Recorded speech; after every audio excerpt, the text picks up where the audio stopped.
Our four panelists are today. We have Hayley Benitez from Cal State Northridge, Emily Bernardo from Cal Poly Pomona. We have Cathleen Calderon. She's at Yale for undergraduate and now USC for graduate school. And Jessica Sumuano from UCLA. We're so proud of all our panelists today. Our first panelist is Hayley Benitez. Hayley is one of our Comision Scholarship recipients of 2019. Hayley, could you please tell us your college story?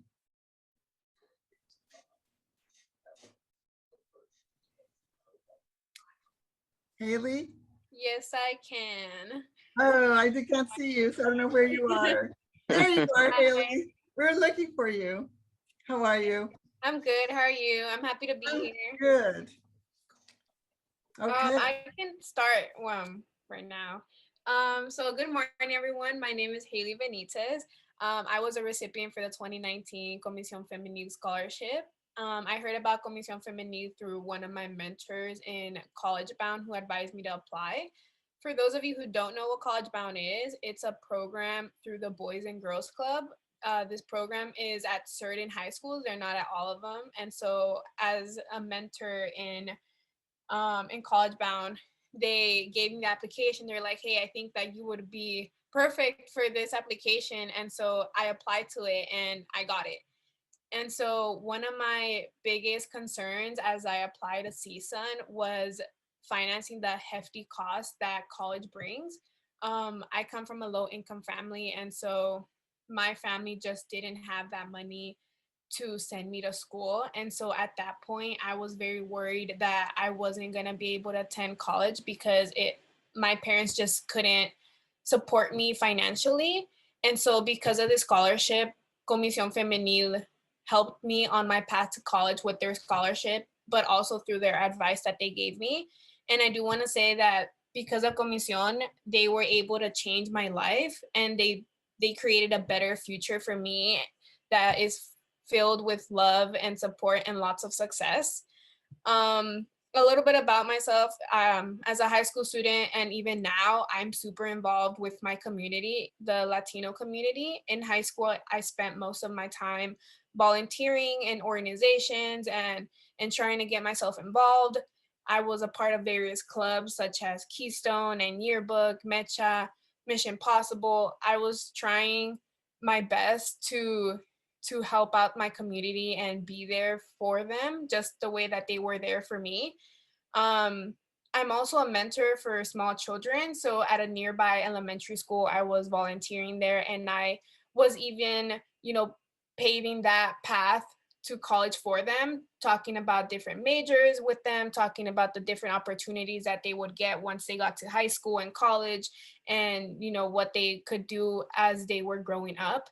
And I realized that a lot of these kids, it was something that they had not thought about at such a young age. And just talking about it with them, they were able to understand how important that was. And that made me feel so happy because I knew that they would want to go to college one day as much as I did. Um, as I applied to CSUN, I knew that I would need financial aid. And like I said, it was something that I just didn't have at the time. But because of the different scholarships that I applied to and everything that I tried to do, I was able to come up with that money. And now I'm attending CSUN, and I'm a sophomore now at CSUN, and I'm very happy to be here, and I'm super excited to be in this meeting. Um, some of the positive things that I saw as I joined CSUN was the community that it built around it.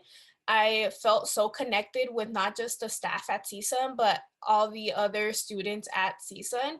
I was able to build relationships with them. I'm part of all these different types of organizations on campus. I was able to work with everybody. And one of my biggest priorities when it came to applying to college was trying to find that support system and trying to find that feeling of home and family.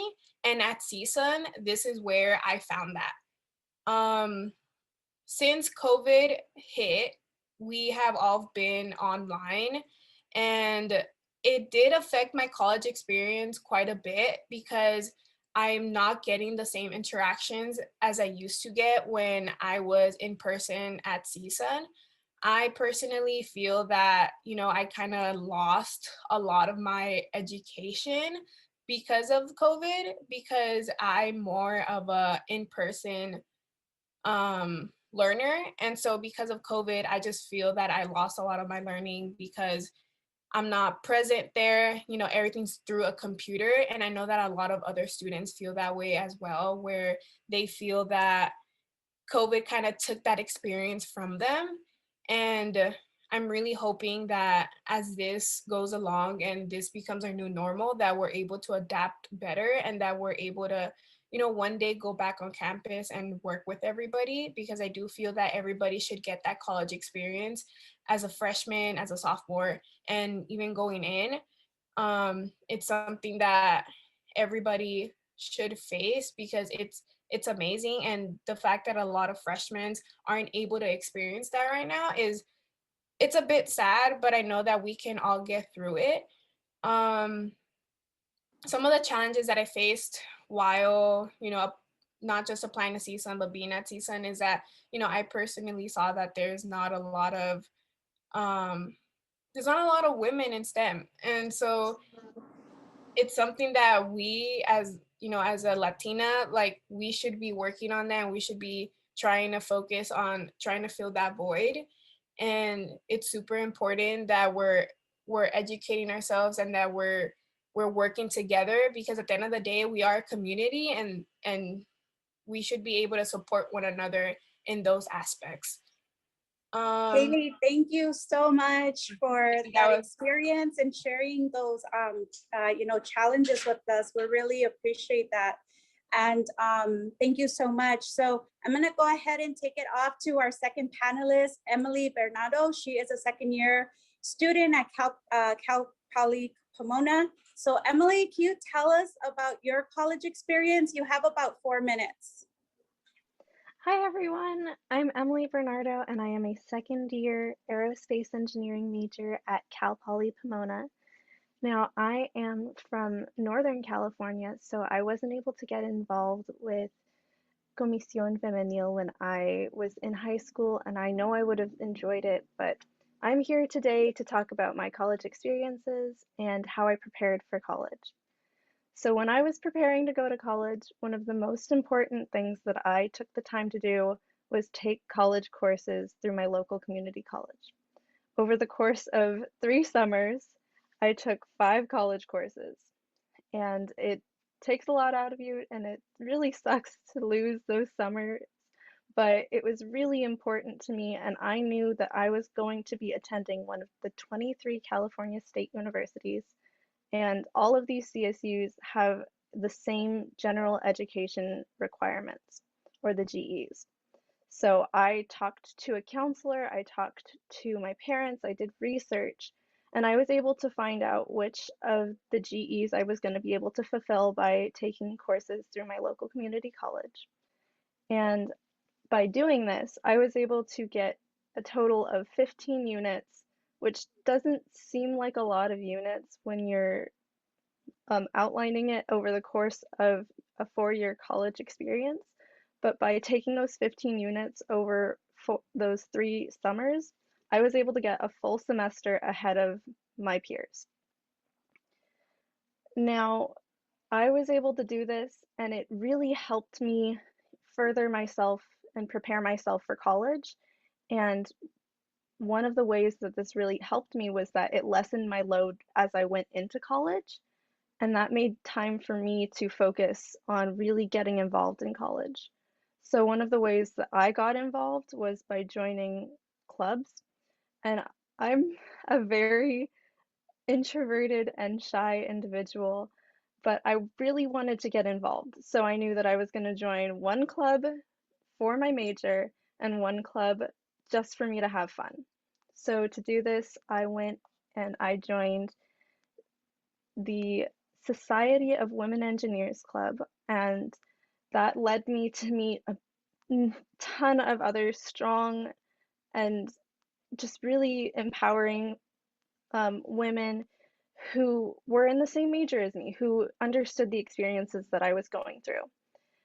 And then the other club that I joined just for fun was my school pep band. And the pep band was great, and it meant that I was able to join people who enjoyed music like I do, who really wanted to get involved with school, but they didn't have the time and commitment to actually do this as a major.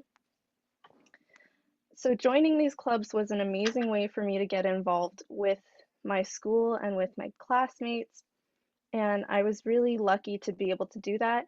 And it's been especially helpful right now because of COVID. I'm not able to get involved with everyone at school, but it's been nice to know that there are people in the clubs who I'm able to talk to through Zoom or through a Discord chat. And I Yeah, know thank that you. there are people there.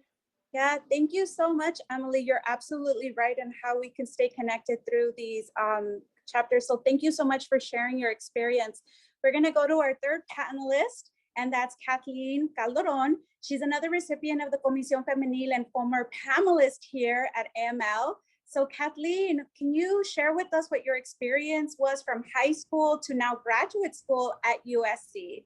Definitely. You have about 4 minutes. Okay, I'll be quick. Thank you for having me. Thank you for organizing this virtually. It's so good to see many familiar faces, and welcome everyone. I will start with where I'm from Pacoima and San Fernando, where my parents are from, where my grandparents moved to.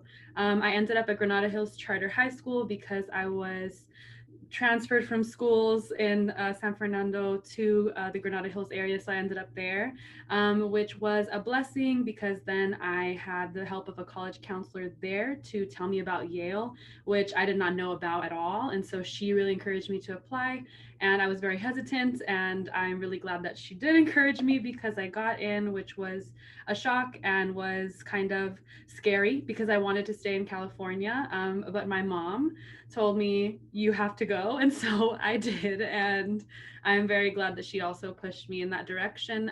She also pushed me to do a summer program that was actually happening for the first time at Yale in order to kind of get adjusted to the campus and to get to meet people and just kind of put feelers out, right, and not be lost on the first day, especially coming from so far. So some of the challenges I faced while being in college were that it was so far from home, that I did not know anyone, I did not know any place. It was very isolating in that sense, and that there was also a range of wealth and also perspectives on race that I had not encountered from living my whole life in San Fernando to going to Yale, right, where people are of legacy and very prestigious kind of lineages of being at that university and what that university is invested in at large. And so I learned a lot about those politics there and faced a lot of challenges and discomfort. However, I found a lot of grounding in my major, which was in ethnicity, race, and migration, or the ethnic studies program there, and in the professors there, students in the program, and at the Latinx Cultural Center, where I was a counselor for 2 of the 4 years while I was there. So those were honestly the lifelines that I had. And then I wanted to share how I got to grad school. So after graduating from Yale in 2017, I took 2 years and started working in urban planning. And I had been in a fellowship called the Mellon Mays Undergraduate Fellowship, which I really encourage you all to look up, and I'll put it in the chat. So in undergrad, I did that. It made me think about grad school. I applied to grad school after graduating from college and ended up at USC, which was my dream school, and which I think I had shared with people at this conference probably a couple years back. So, oh, Blanca, so good to see you too. So it's really beautiful to be in this position. I'm not anything without the people who have formed my being, like all of the people here and all of the people who work in organizations like this, like many of the organizers in our communities. That's honestly, I wouldn't be who I am or think the way I do or be pushed to do the work I do without all of these organizers. So thank you. And at USC, I'm in the Department of American Studies and Ethnicity, and I study the history of the Valley. So that's where I'm ending up. I'll put my email also so that if anyone has questions, you could contact me about things. Thank you so much, Kathleen. And yes, fight on. I'm also an alum of USC. So yes, finally, we want to introduce our fourth panelist, who is very dear to my heart. Jessica Sumuano. She's one of our recent Comision Femenil scholarship recipients of 2020. Jessica, can you please share your college story with us? Yeah, hi, it's so great to be here. So my name is Jessica Sumuano, and I'm a current first year at UCLA. On the path to double major in political science and history on the pre-law track. And I'm also a recent grad from CCLA Artes. So that's in Pacoima. So I'm a first generation student from a low income family. And like many others here, I come from a low income family, which requires me to get assistance like financial aid, which is FAFSA and Cal Grants and scholarships. Unfortunately, pursuing higher education is extremely expensive, and at times financial aid might not cover that, so then one has to resort to loans. And then, so really quick shout out, I highly encourage students to apply to as many scholarships as possible, especially local ones like the one that Comision Femenil offers, because those are the ones that are less competitive too. So some challenges that I honestly still have trouble with is attempting to separate my home environment with my school environment, which due to COVID, unfortunately overlaps. Another challenge in me being a college student is that I don't feel independence. Typically that's freedom that one would receive their first year. But to me and many other first years, it's currently non-existent.